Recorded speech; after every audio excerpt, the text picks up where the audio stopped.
Excellent work, Alicia. Okay, so everybody, welcome to the first evaluation out of 26 entries that I got for the 2023 Orchestration Challenge evaluation at the dotted brev level. So these are all going to be full movements, not the full sonata. That is reserved for the dotted longa category, which I created just for this particular challenge because we had a 2-movement work. And if I have another 2-movement work in the future, then I may I may bend the rules again. But yeah, so we have 3 more categories, including this one. So 26 dotted brev selections containing the the first or second movement in full. Then we have got the longa evaluations, which are going to be kind of the same thing, but just a little bit more intense.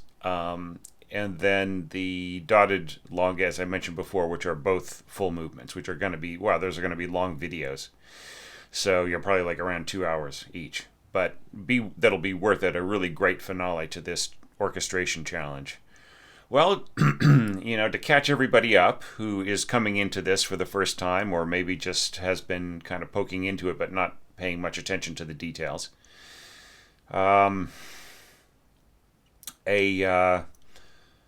A couple of weeks ago, I started a new treatment for my long COVID condition, and while I am not out of the woods yet, I am still feeling so much better that I felt that it was time for me to catch up with these 2023 Orchestration Challenge evaluations.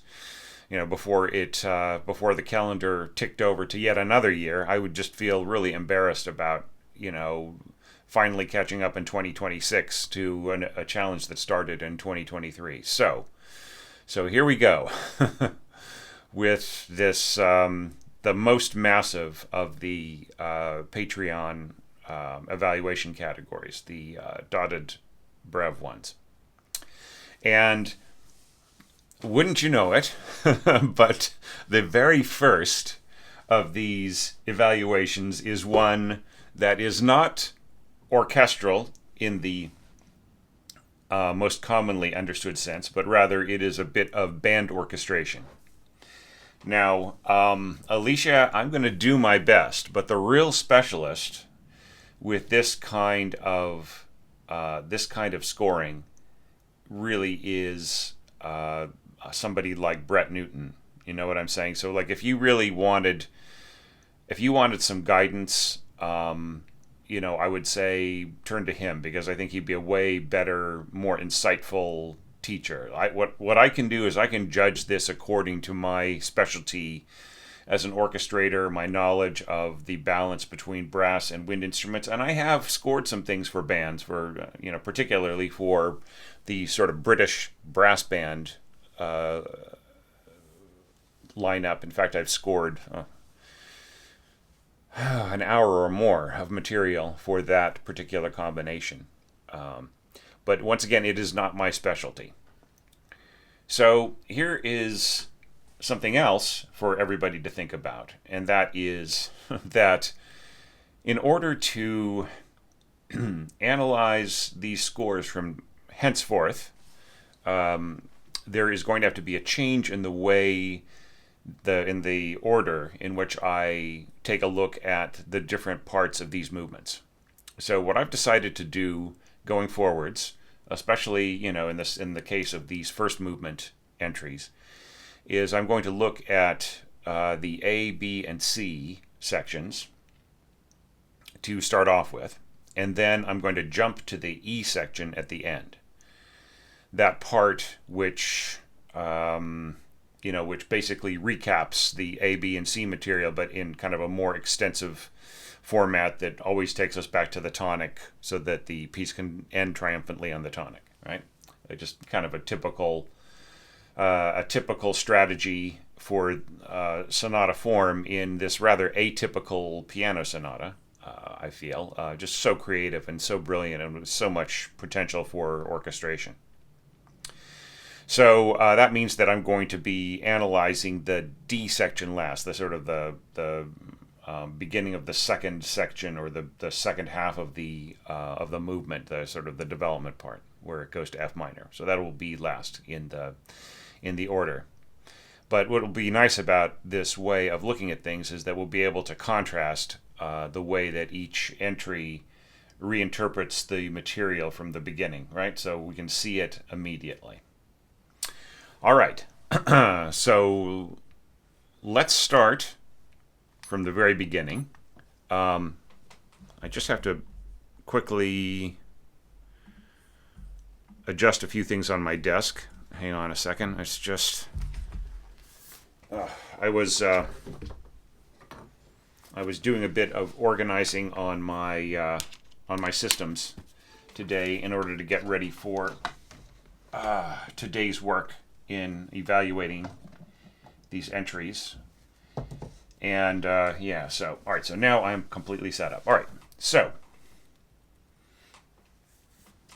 my primary objective here is to judge whether the entry or the intro sets the mood effectively. And I feel that it does. It's very beautiful. Like, this could have been a bit of scoring for traditional orchestration, right? Your four horns, and then clarinets. This could have been basically covered by, let's say, a bassoon, right? If you had been scoring it for orchestra, like say a romantic orchestra of the time that didn't always have access to a B flat clarinet, a bass clarinet, and then have like this little oboe solo on top. Really, I mean, it just is such a cool kind of idea. The colors and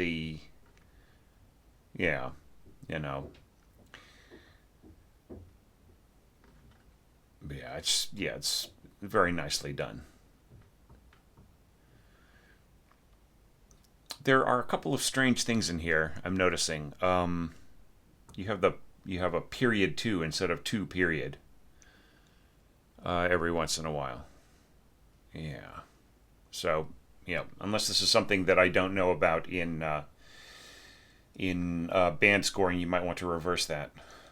Say A period 2. So like, all right. So once again, like, you could just say A2, right, for a duet if you wanted to. You probably don't need the period. But once again, maybe that's a band scoring convention that I don't know about.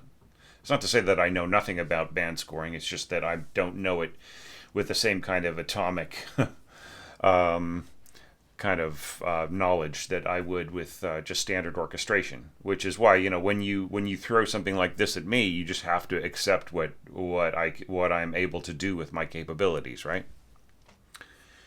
Okay. So I feel this is a really beautiful solo here on oboe. I think that you could have there's a lot that you could have done here expressively. I think you could have thrown in a ritardando here and just really milked this this turn. Da da da da da da. Maybe a fermata here. Da da da da da da da. And then of course there's no need for you to have a rest afterwards. I guess maybe the rest gives you this was originally a split bar where the pickup was the second half of the 2/4, right? And then so basically you've just given yourself a little pausa in here, kind of scored into the fabric, right? However, if that is the case, then what you really must do is change all of these to rests, right? Oops, wrong button. Sorry. Let me try that again. That's what I meant to do. Yeah, once again, my screen is jumping around when I make changes on the first page. I hate that. So yeah, so all of your pickup bars should be marked as just rests of a single of a single beat value, right? Because otherwise, in the part, like in the instrument part, your piccolo player here, for instance, will be counting 4 beats before they move on to the second one, and they're going to be really confused, right? Or they might think, oh, well, there was a pickup bar and it didn't get into my score, so I'm going to start counting here when they hear the music there, and then they'll miss their entrance, right? So really, just that is one of the big traps of Sibelius, right? When it has what is obviously a pickup bar, it doesn't force the rests in that bar into the duration, right? It just gives you a whole bar rest, and that is any Sibelius developers listening to me out there. Why haven't you fixed this?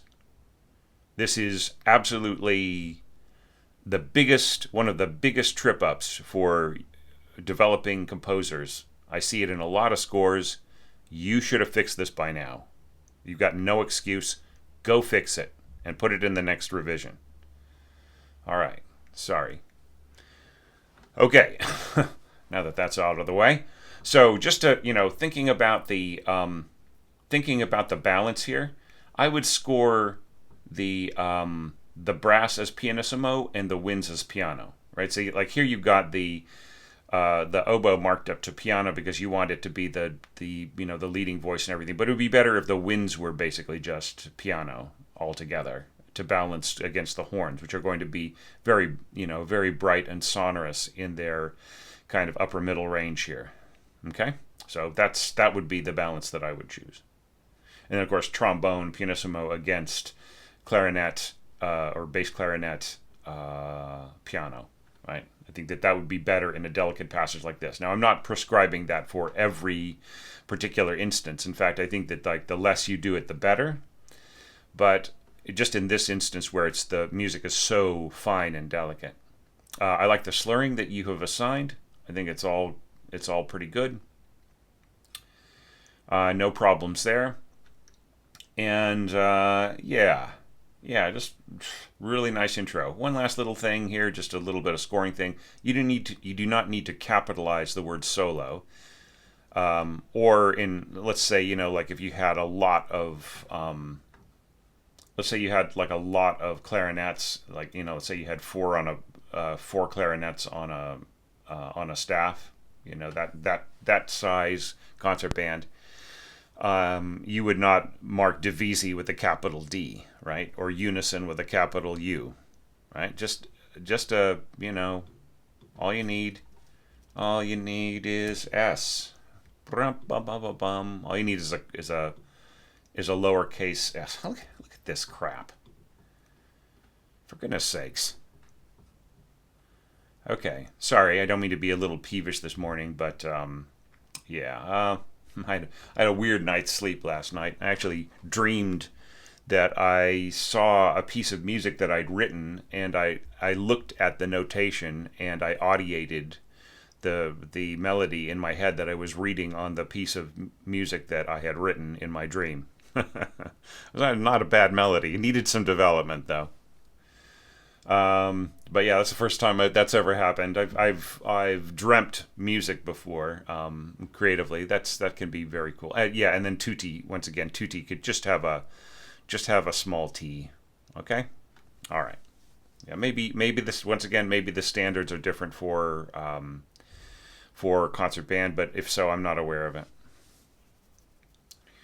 I would also like things like this.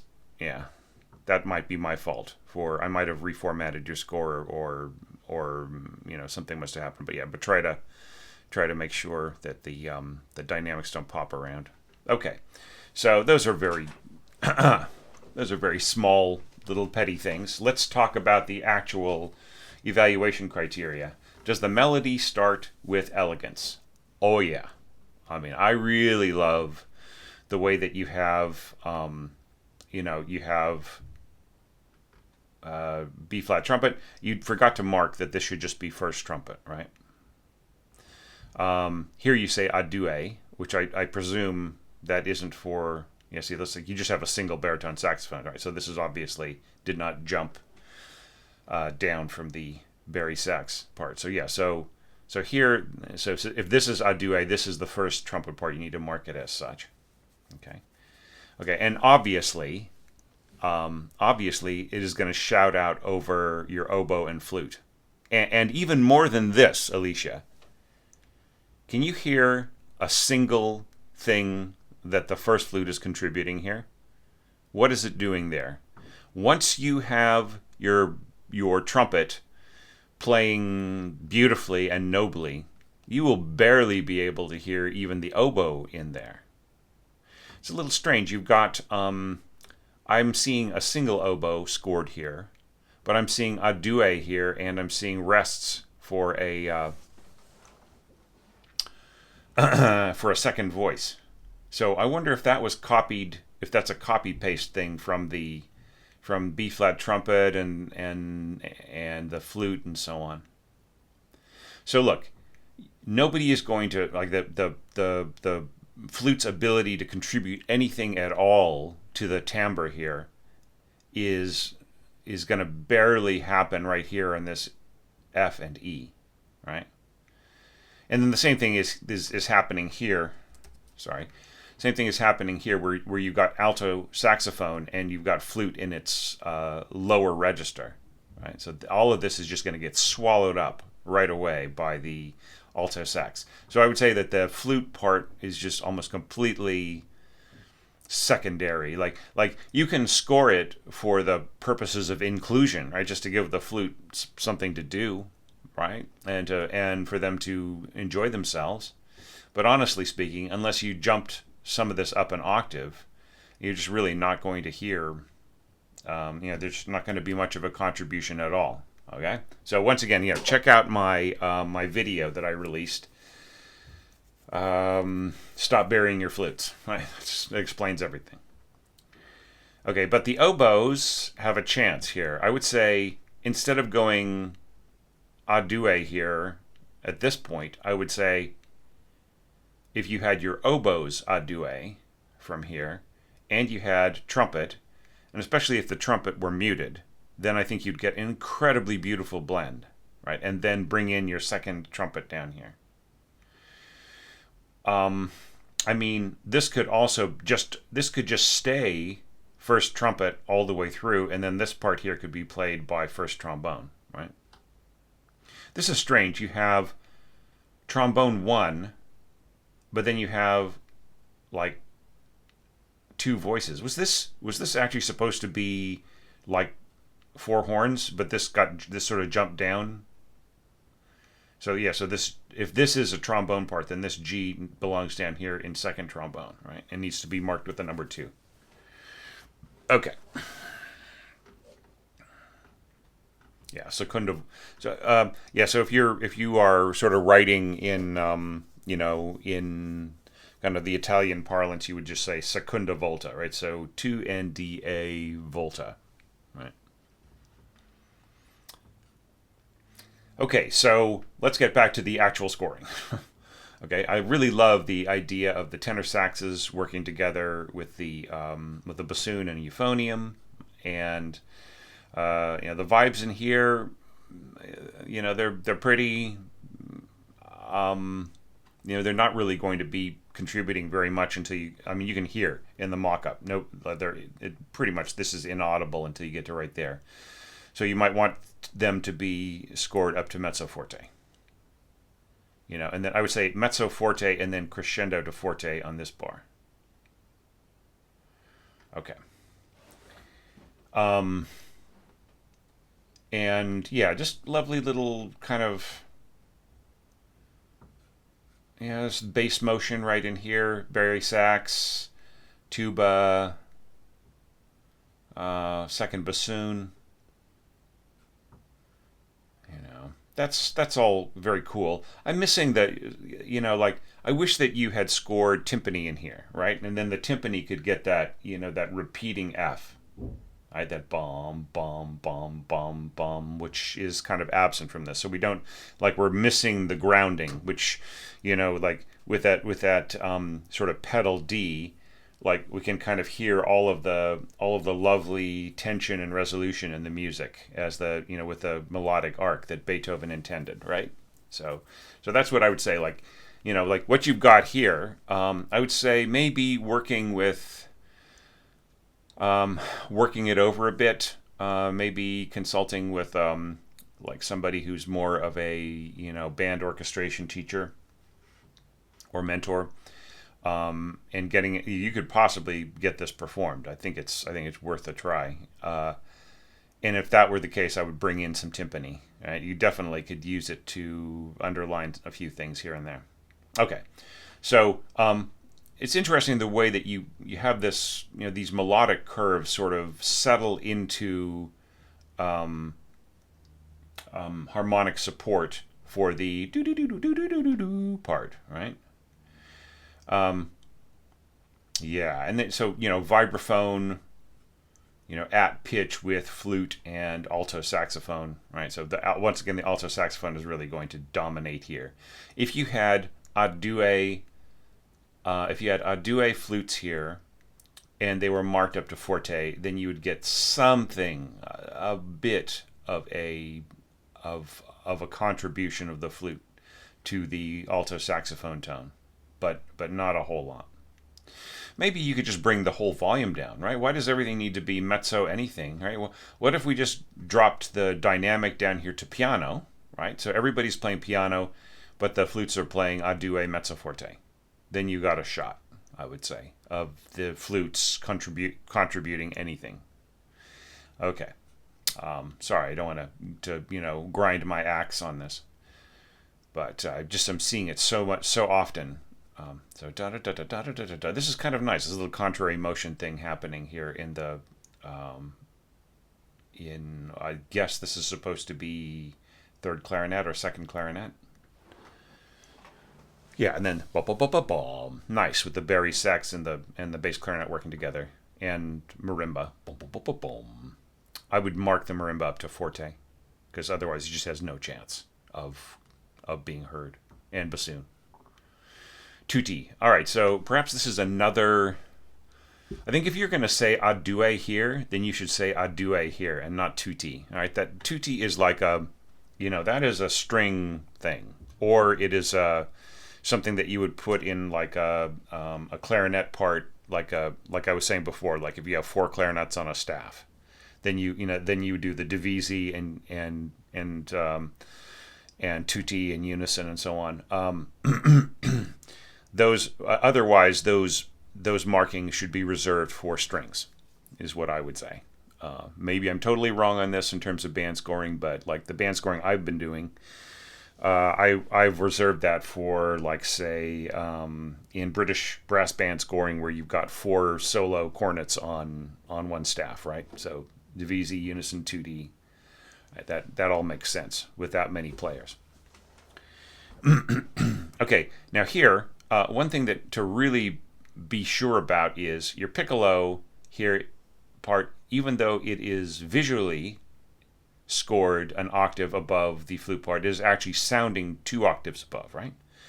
And I like that idea. I just want to make sure that you are sure of that, right? And it's the kind of thing where I would put in a little bit of support from glockenspiel there, right? And then the same thing. So this sort of answers my, I left out some evaluation criteria. So just to let me jump back, I feel you have a natural flow here, but I think I would want to see more. I think you could put like a nice big slur mark over this to guide the vibraphonist pedaling, right? So that would give you the natural flow that you're looking for. I don't think you need to be so fussy with the slurs in here. This could be like slurring to the beam group.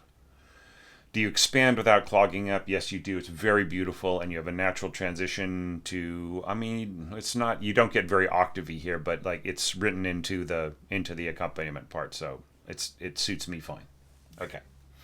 All right. So now we got into this contrast with theme. You do. I really love the fresh colors here.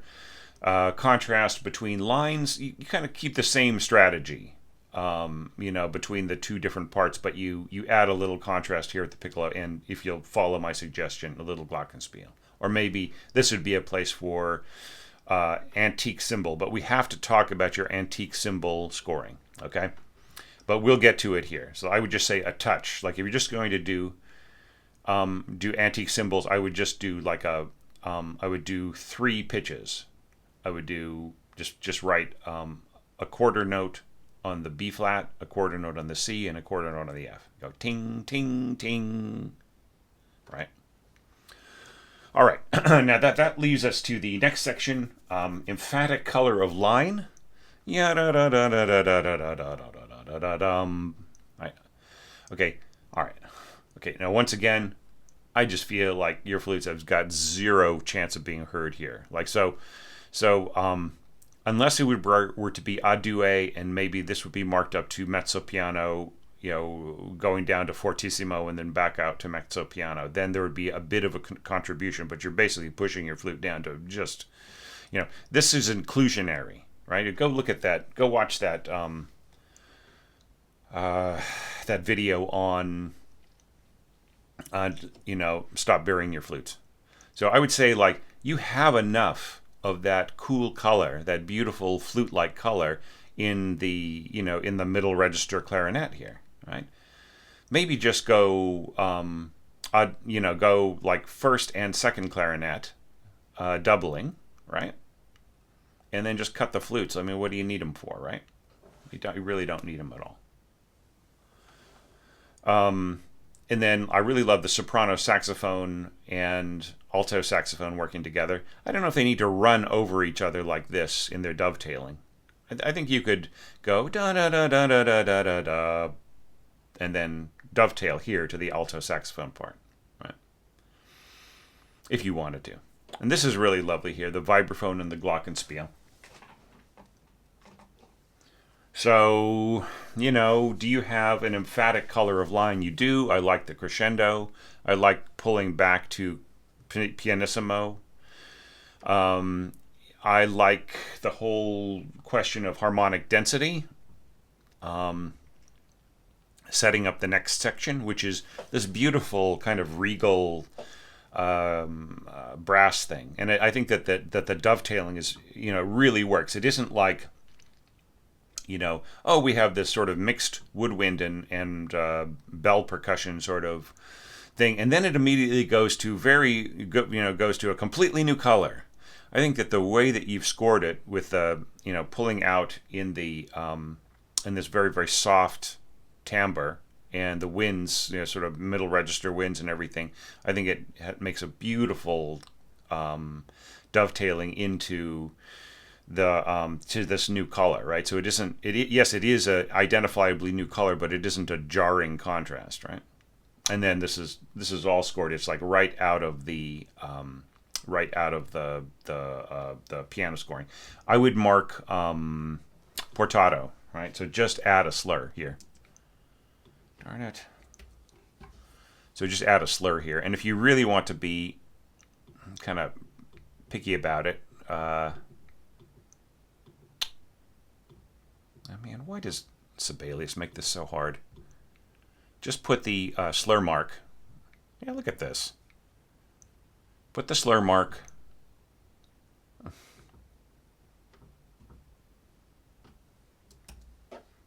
Yeah, sometimes I just hate the way Sibelius works.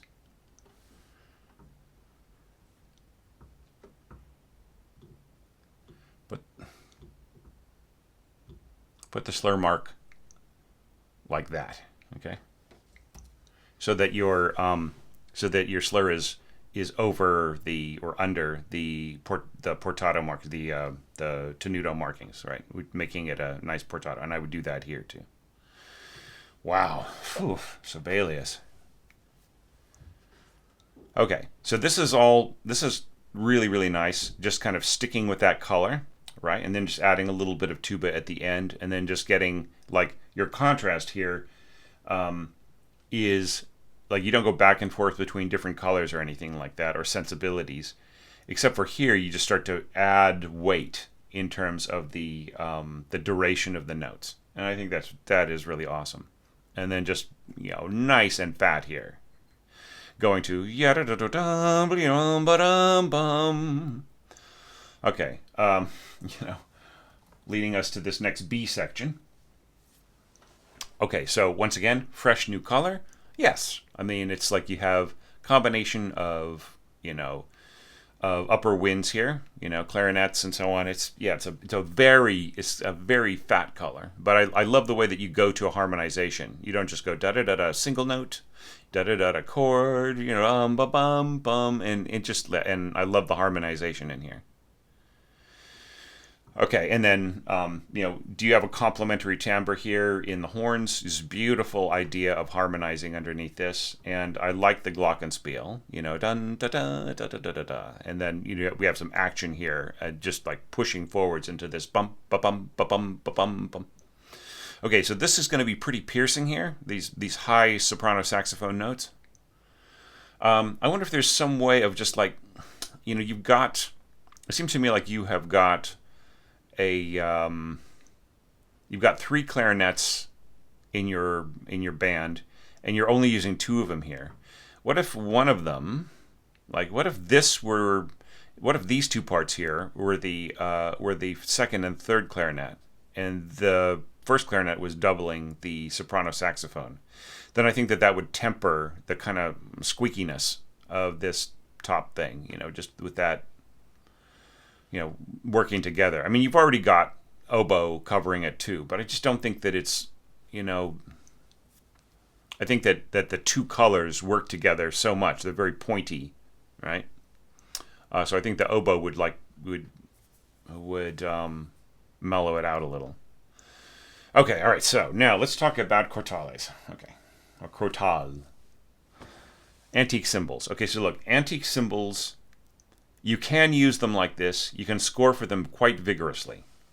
But keep in mind that, there are 2 things. Okay, one is that they are a very atmospheric sound. Like, they're originally intended to be, like, if you look at the way that Debussy uses them, you can barely hear them when he uses them. But just take them out and you'll notice that they're gone, right? And you can play them loudly, but they have this weird clang. And when you are playing them in unison with glockenspiel, that clang becomes this really almost out of tune piano kind of sound way up high, right? It almost sounds like somebody's playing a jangly ragtime era, stereotyped ragtime era piano.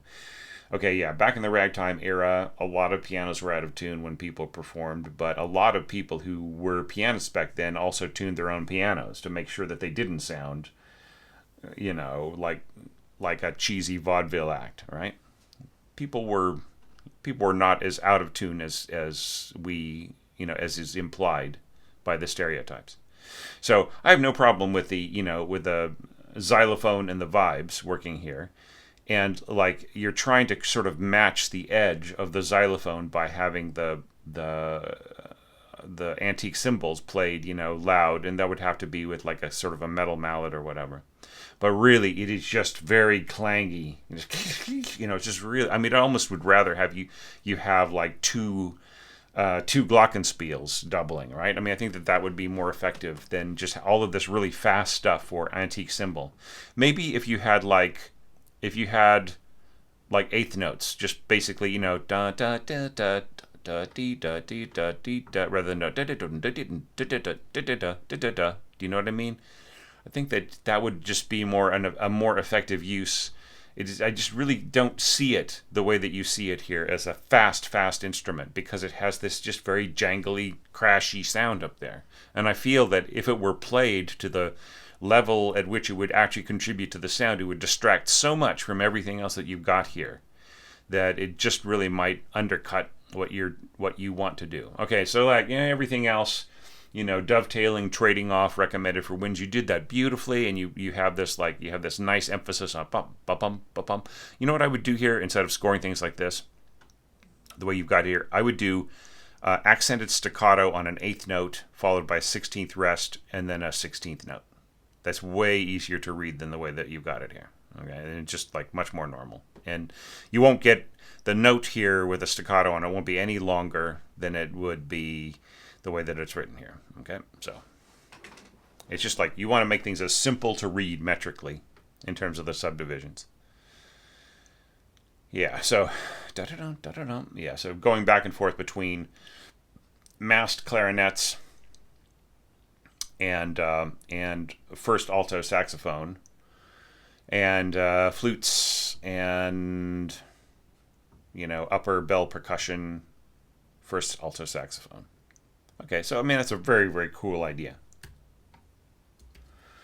And then, like, it sort of continues on. There really are no big changes. And then here you just, like, you sort of pile on the, there's, like, having everybody repeat and repeat and repeat. And I think that that's all perfectly fine.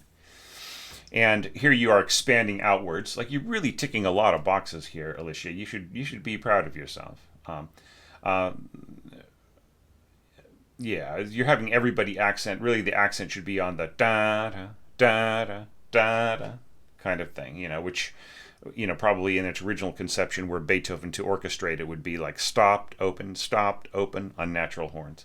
So that's something that you could even do here. You could have, since these are, concert horns, you could have the horn player stop and then open, on all pitches if you wanted, or just on the the written D sharp to D natural, right? And then then just going on with this, this madcap kind of a thing. Yeah, just once again, I've just maybe just change this to 2 pitches, 2 eighth notes.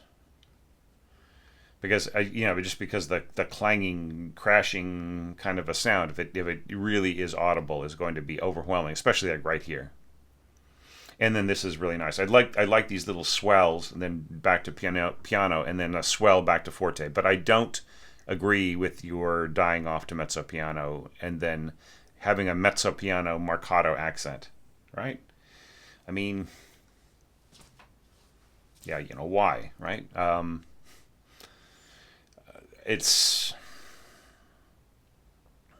think you should just say forte. Everybody else is fortissimo, and then just go bam. And you could make it forte if you like, but I would not put a marcato accent on a mezzo piano dynamic, because you might as well just be writing forte accent, right? Okay. I mean, it is a different character. There's a different character to a marcato as opposed to just a standard accent. It has a sort of a punchier, faster, or brighter kind of a thing. But look, you could just do an accent on an eighth note, right? At forte, and get almost the same exact effect. I just think it's kind of fading out behind this. I just think that this needs to stay with it. I think it needs to stay in the picture behind all of this clanging. All right. So, so you did not leave a hole. You didn't put in a trill. That's all good. Okay. Now, new quality of tone. Once again, I was like, I'm always looking for what's a new quality of tone here. I really love the euphonium down here, and here, once again, just think tang tang tang ting ting ting ting ting ting ting ting tang. Do you know what I mean? It's like it doesn't have that same kind of a sound.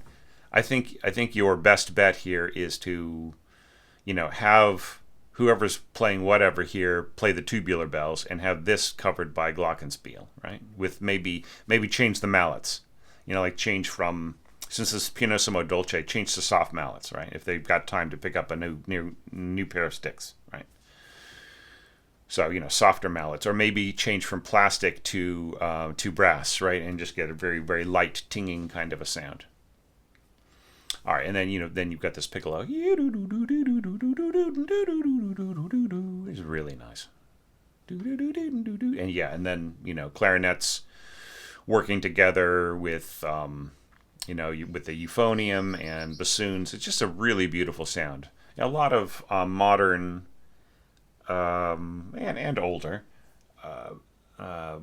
concert band scoring is about combining tones together, right? It's really different from kind of more, more separated kinds of functions for orchestral scoring. The blends of sounds are really what makes the innovation, right? And this is really lovely, having the oboe and the piccolo stacked, an octave apart. The oboe will really contribute beautifully to the overtones here of the of your piccolo, and then of course E flat clarinet also helps. So so that's really beautifully done. And going into my you don't really need a contrasting timbre. It's unique enough, right? And then character on this, you don't have a change of character so much, except for just maybe in the tubular bells and vibraphone coming in again. and some horns, and helping out right in there.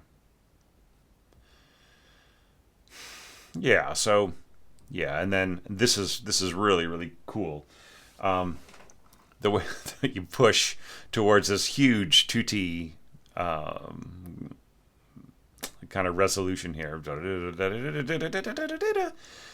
and here's where I would say, like, this is where you want to bring Brett in, because like he would have some insights on this. From what I see, it looks like it works pretty well to me. The tenor and the bari working together, along with bass clarinet and bassoon and so on, and like these other elements. You keep it very simple, but I think that it ends up being very effective.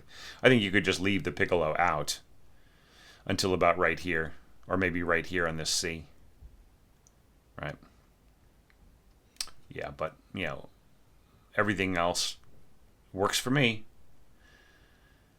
Okay. Okay, and then da da da da da da da da da da da da, and then like your marimba's going to contribute absolutely nothing here. There's no, it really doesn't have. I mean, it's inclusionary, right? But it doesn't have enough strength to really contribute in here. This is where I really think that like timpani would be a beautiful addition to what you've got going on here. Then da da dum, and then we have like a reversal da da da da da da da da da, and I think this is handled really nicely. The way that everything sort of collapses together and then ends up going down into the lower instruments. I just want to check something here really quick. It's one bassoon. Okay. Oops. Yeah. So it's just really a long time for these players to be just continuously playing, like, I just feel it's really, and especially going into the next section here on the second ending, it just feels like I'm sure that like a really good bassoonist could pull this off, but it is so many notes. I just wonder if there's some way you could trade off between players. This is where like it really helps to have had like, maybe this part right here could be covered by tenor, and then kind of going to the bari sax here, and then maybe trading off to bassoon and bass clarinet working together and so on. Do you see what I mean? It's just like it feels like a really long stretch of period, like, and then they all have to kind of keep themselves in sync together. Yeah, so I think you need to rethink that. Right? I mean, but I love the way that it's set up. There's like nothing wrong with the way it's orchestrated, really. The kind of trombones going, dun, dun, dun, dun. It's very cool. And then above the yeah, that's so fun. And then this is a beautiful, this is a seamless return back to the beginning, right? And then this is a really nice push forward to the F minor section. Okay, so I'm gonna stick by my new evaluation rules, and we're going to jump forward to the beginning of the E section. Okay, so contrasting what we had before, and what's really nice is how you reinterpret your orchestration of you do something completely new with it, right? And I think that that's worth looking at. For its own sake. So, like sagging downwards, we have some of the usual suspects here, bassoon and bass clarinet working together, clarinets and horns providing a beautiful warm central sound with a bit of vibraphone. Yeah, so that's nicely done. And then we've got we're just like using those same instruments in this very, very cool relaxed sort of a setting, right? So not only is this a callback to the beginning, though in a completely different kind of arrangement, just to refresh everybody's memory, right? So like here is what Alicia did before, right? Da da da da. Right. So remember the kind of invisible flutes, oboe and trumpet working together, and the bassoon and tenor sax and euphonium working together with the vibraphone and so on, and like, yeah. So yeah, a bit of horn going donk donk donk donk with a bass, or excuse me, with a second clarinet, or maybe I don't know. See, okay, so Alicia, why do you say a duet if you have two parts already written out? See, maybe this was supposed to go here. Anyway, all right. So let's go back to the beginning of the E section. All right, so it's a different vegetable, right, or a different animal. And I like the little the little alternating offbeats right here in horn and third clarinet, and that provides the da and da and da and da, and so we can really look at that and think of like does it have is there like a kind of a smooth kind of accompaniment? Is there is there a lovely lyrical opening and so on? Da da da da da, and like you change some of the timing on some of the melody and so on and so forth. And I love this rising vibraphone. This is just really beautiful and pastoral, and just a very soft E flat clarinet doubling the vibraphone. Really, really nice ideas in here. Yeah, and then da da da da. All right, and then like, and now we've got some new colors, right? Development of material reflecting further contrast. Those were in my criteria for this, right? So da da da da da da da da, dum, and then baritone sax and bassoon, ba ba ba ba bum, and then adding clarinet to the soprano sax and trumpet, da da da da da da da, ba ba ba ba bum. Yeah, and this time, and then adding bass clarinet. Yeah, so it's nice. So you're thickening things, and then each time you get thicker. It's very, very cool. So now we're going to add alto saxophone with those little contrary motion that you've got, and also clarinets, and then oboe to the melody, and E flat clarinet. So da da da da da da da da, bum bum bum bum bum. Adding euphonium, yeah, and just like expanding each time, ba da da da da da da da, bum bum bum bum bum. So really, really well done, Alicia. I really like that a lot. Okay, and then increased dynamic impact, I ask, and yes, you have supplied. So just really, a big, massive 2D. I really love the way that you bring in flute on this high B flat. That's so cool, And then, like also E flat clarinet, keeping the whole line really consistent along with the piccolo, and then, of course, oboe. I don't know, like the second flute really makes a whole lot of difference here. It might be easier just to like have it go a duet here, starting from the F, and then bring in the oboe, like have the oboe jump up an octave here. That probably would be a lot more secure. Bum bum bum. Yeah, just so powerful. Yeah, and soprano sax and so on. These little jumps up here to put it in a different register. Yep. Works pretty good. Works for me. And really, yeah, just you're going to have very, very incisive attack on that with forte xylophone. And, once again, building towards like the harmony in here is really nice. Saxophones, bassoon, and lower heavy brass. It's really simple and effective, pushing towards this. And this is just really passionate. I could break this down for hours, but we don't have time. But I feel it's very strong. And then, just slight answering here with clarinets, bassoon, horns, trombone, and tuba. Ba-da. Right, so here you do a little slur rather than dun, dun. That's really nice. And then answering the same positions for everybody. Da, da, da.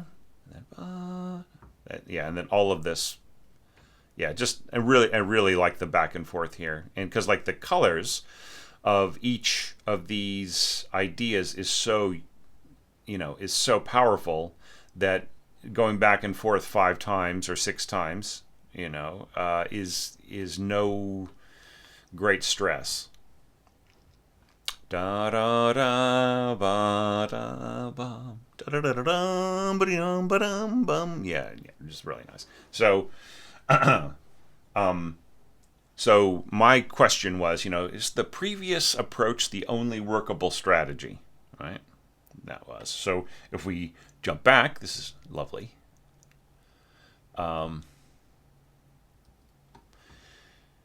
Here we saw you using clarinets, piccolo, flute, oboe, and so on, and horns taking this kind of support here with a bit of glockenspiel. Now we jump back down, and we see something very similar: piccolo and oboe working together, very very kind of ripe color. But you have trumpets and clarinets and flutes kind of supplying some of that support there. Keep in mind, if you were going to go, third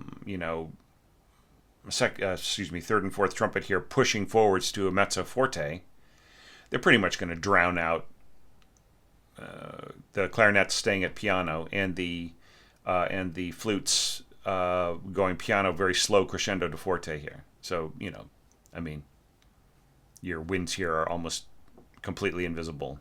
Like especially with straight mutes here, right?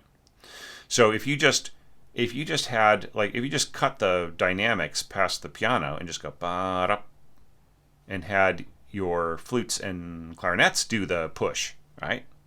Then I think that there's a chance for this to be balanced. Okay. And then this is so cool, the way that you bring in this line. Or it's so great. You just like your original ideas that you incorporate into this are so fine. And that fits right into what I say with developing and progressing energy and texture, right? So you kind of keep the accompaniment elements here in your trumpets, and they are powerful enough, right? Even when you are kind of sagging down to a piano here, which is fine. And once again, quartale or quartals, the jangling here is just probably just like you maybe even just like quarter notes, right? Or maybe just two glockenspiels. That has a very cool sound, because there'll be slight detuning with the glockenspiels, because like just no two glockenspiels played at the same time are exactly the same pitch, right? It's a bit like clarinets. So like playing them together, you would get some of that detuned sound that you would with antique cymbals, the way that you're hearing it in the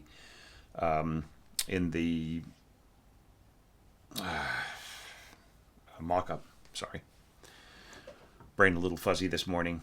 And then just xylophone and vibraphone and so on. I almost wonder if you had 2 pairs of xylophones, and if you had a pair of xylophones and you had one of them playing the lower parts and one of them playing the higher parts, and then both you would have it doubling vibraphone, the lower parts doubling vibraphone and the higher parts doubling the antique cymbal, the glockenspiel, and then just cut the antique cymbal, and then you get you just get that very nice cutting sound. Yeah, and then we have like trading off back and forth between, clarinet family and flutes and so on, and we've got that pop pop pop pop pop pop pop pop,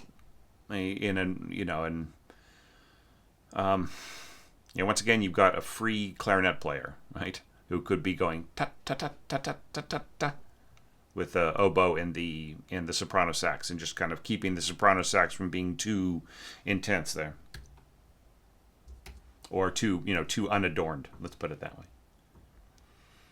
Yeah, and then here, you bring in the E flat clarinet. Yeah. So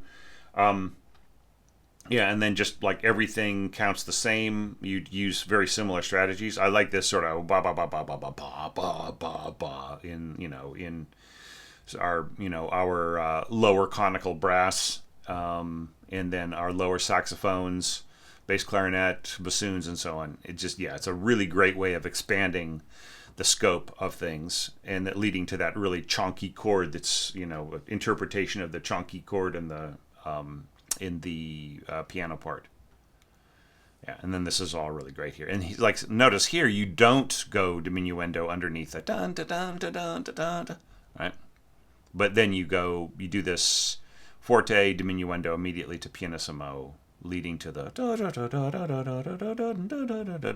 and this is very, very similar to what you did before, which I think is fine. I mean, it's okay to imitate what you did before. Let's just jump back and take a look at it.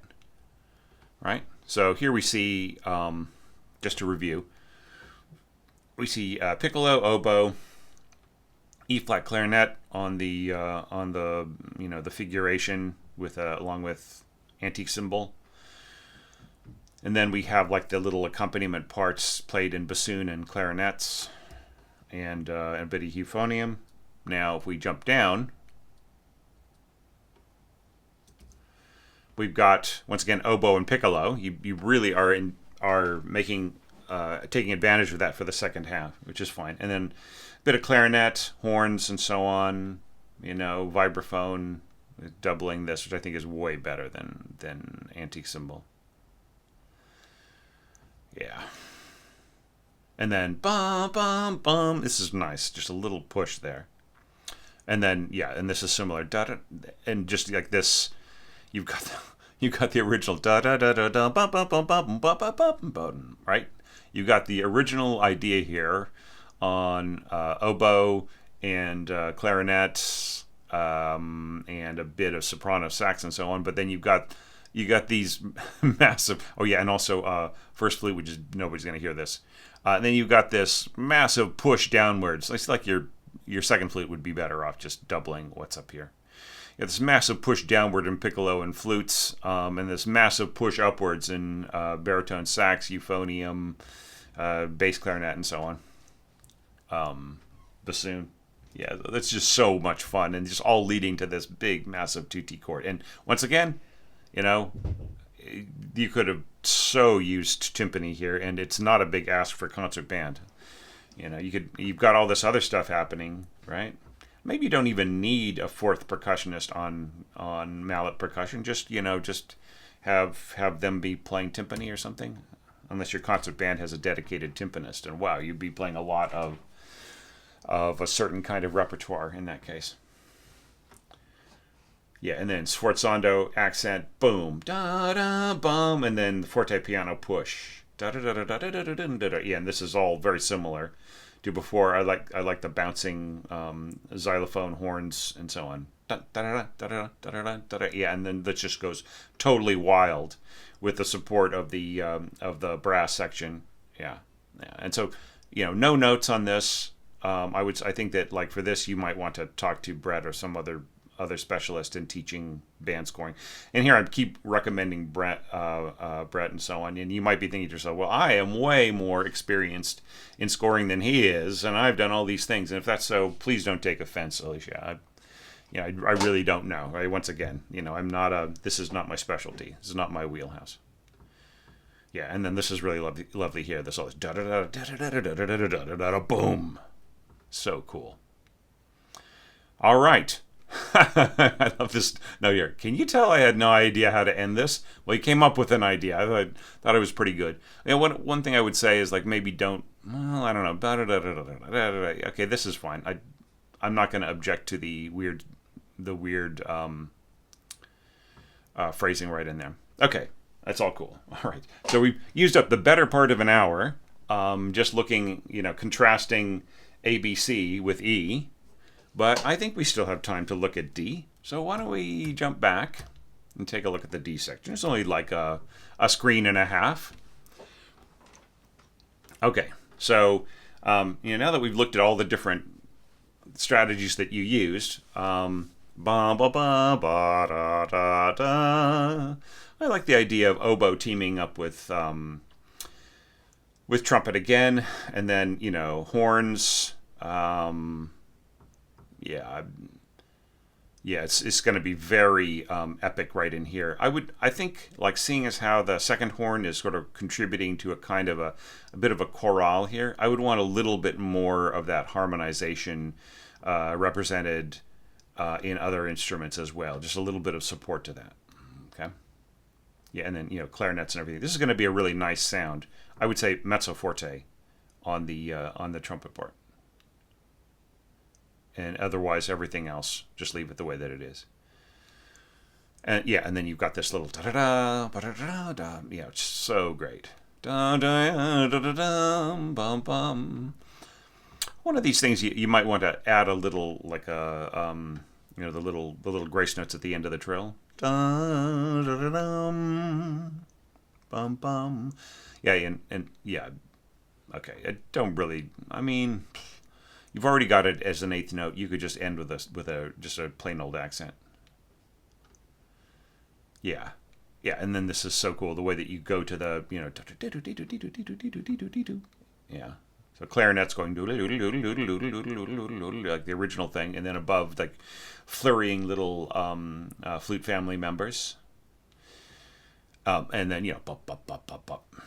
Really, really cool ideas. You just really keep the excitement and the tension here, Alicia. Just so nice. And then bum bum bum bum bum. And then with the with your kind of lower instruments, tuba, typical tuba, bari, bass clarinet, and bassoon. And then answering da da da da da da with the usual suspects. Yeah, oboe, E flat, clarinet. That makes a beautiful combination, and you get soprano sax an octave lower. Yeah, very cool.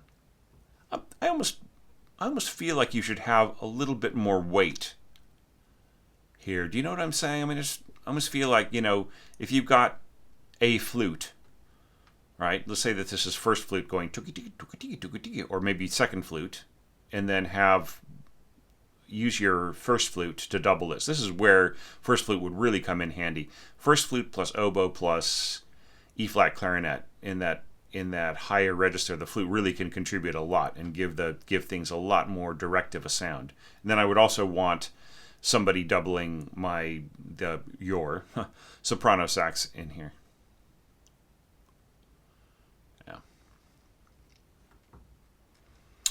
Right. About one thing the only thing that I worry about here was that there's this really lovely drop off the dynamic cliff in the original piano score. Da da da ba ba bum da da da da da da da da. Like, but you keep everything really loud. So I'm just wondering if you're robbing yourself from the ability to add tension and push forward into a more suspenseful thing again later. But that's all right. But I mean, this is all very almost cinematic, I would say.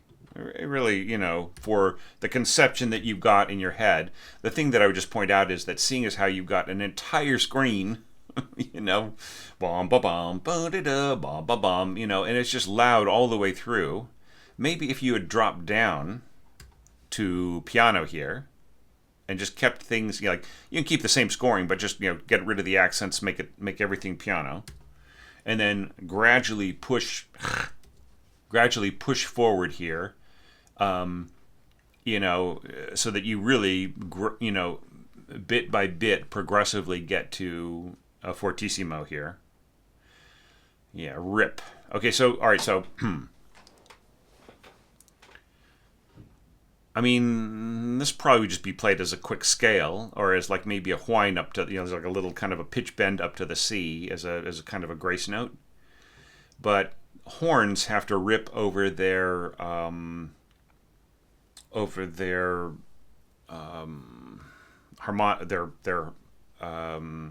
overtones, right? So, you can't say rip and then write out the notes for them. It is one or the other, right? So I would just say, if you're going to write rip, just have a straight line from the note where you want the rip to start up to the up to the destination note, right? then if if you would rather that they just play this with these notes, then get rid of the word rip. And that, I would say the same thing here. Like if you just if you want the alto sax to just really play over these specific pitches, you might be just write the word smear, I would say, a little bit on the alto sax part. Right? That's something that you can get on single reed instruments like alto sax, clarinet, and so on. They can kind of smear all the pitches together. But I don't think I put rip there.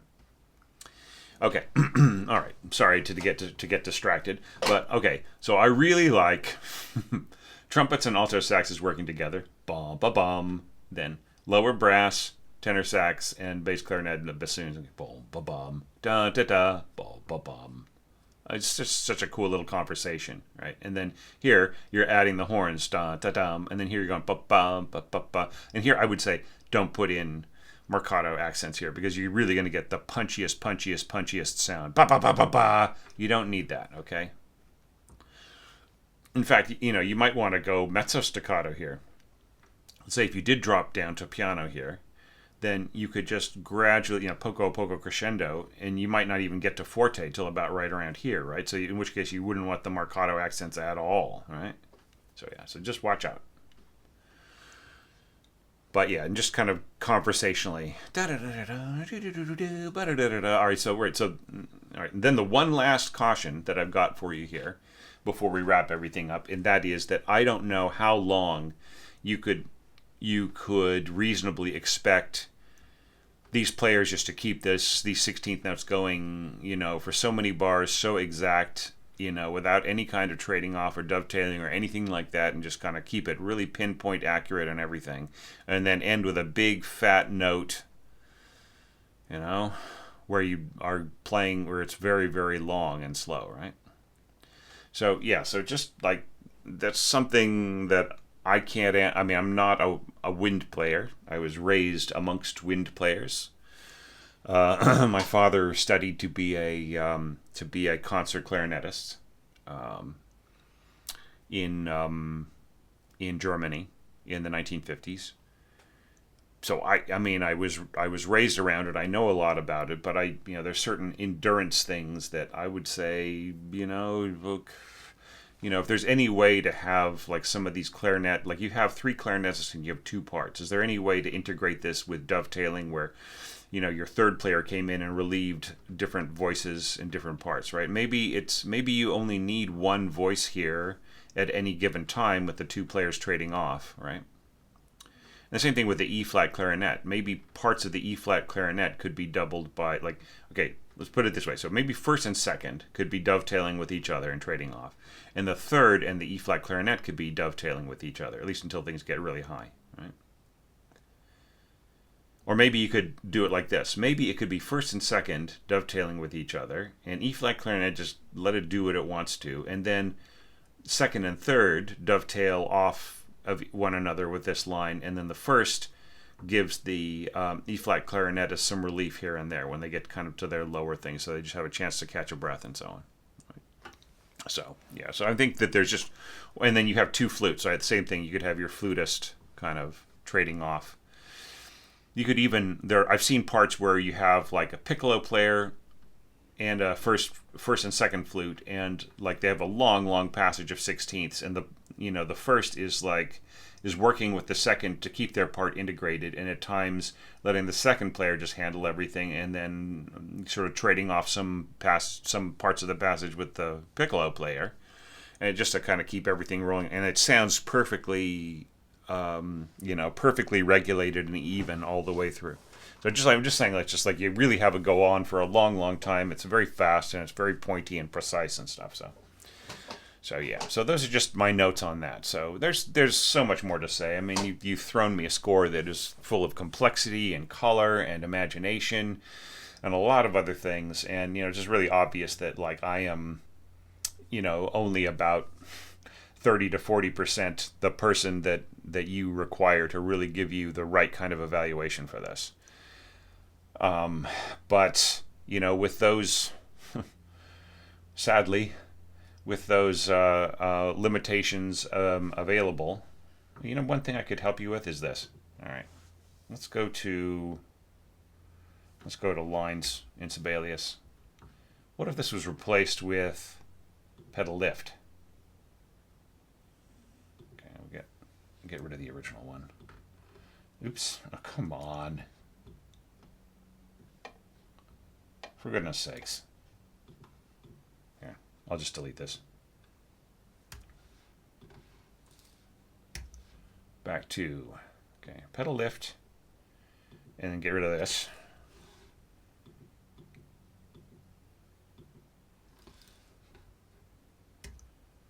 Pedal lift again, right? See, this is a better way of doing it rather than just having the, and then you can just sort of copy this. And so on, right? And then just have, that's much easier to read for the player, right? And then it automatically defaults to the first beat of each bar, or whatever division that you assign. Okay, so anyway. Yes, so here, now you seem to be aware of, yeah, first to sixth. Yeah, of the, changing of, yeah, so this would be a pitch glissando. Yeah, and they'd have to swap in the middle of it. Yeah, and so on. All right. Okay, well, I will stop there. And just thank you, Alicia. I know that you had originally supported at a kind of a lower level, and then just as I was preparing my final materials for the evaluation guide and so on, you kind of upped your contribution to a higher level, or I think you had been at a higher level, and then you wanted to submit something at a lower level, but then you stuck with it and you ended up at the higher level. So I had to change the, just in case anybody out there is wondering why Alicia's entry got moved forwards. I think it was originally intended to be at the dotted brev level. I can't remember, it was so long ago, but I think it was originally intended to be dotted brev and then got moved back and then moved forward again. So yeah, anyways, but I mean, it's worth it. I am, for whatever irregularity or compensating or changing around I had to make for it, it doesn't really matter. What matters is that you turned in a really, a ripper of a score here. Just really, speaking of rips, I think that it's just so exciting and fun, and it's got so many playful combinations and so much energy and so much life. I'm not sure about the breathing and the efficacy of some of the very, very long wind lines in here and at the end, but it just is, it's such an exciting score. So maybe some percussionists can chime in about using the antique symbol. Excuse my mispronunciation earlier of crotal. So yeah, or crowtails. So yeah, so just maybe they can jump in and talk about how fast would they consider playing it, and how if it were played very loud, would it clang around like I was saying, and so on. That's what I've heard when I've heard loud antique cymbal parts, is that they tend to dominate when they can be heard, or they can't be heard at all.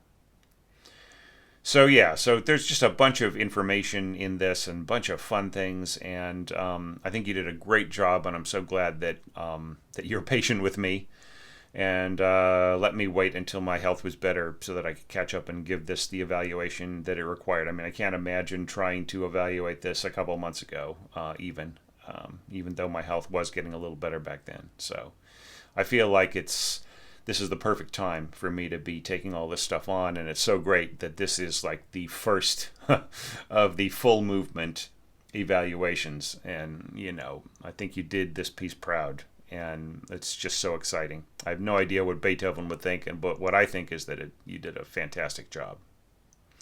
So stay tuned, everybody, and thank you all for sticking with me. All of my participants in the 2023 evaluations, and your score may be coming up very soon, so stay tuned. And everybody, if you got some advice for Alicia, some agreements or disputes with my perspectives, I would really, really love it, because once again, this isn't my wheelhouse, so it would be great to hear from the more experienced band orchestrators out there. See everybody really soon.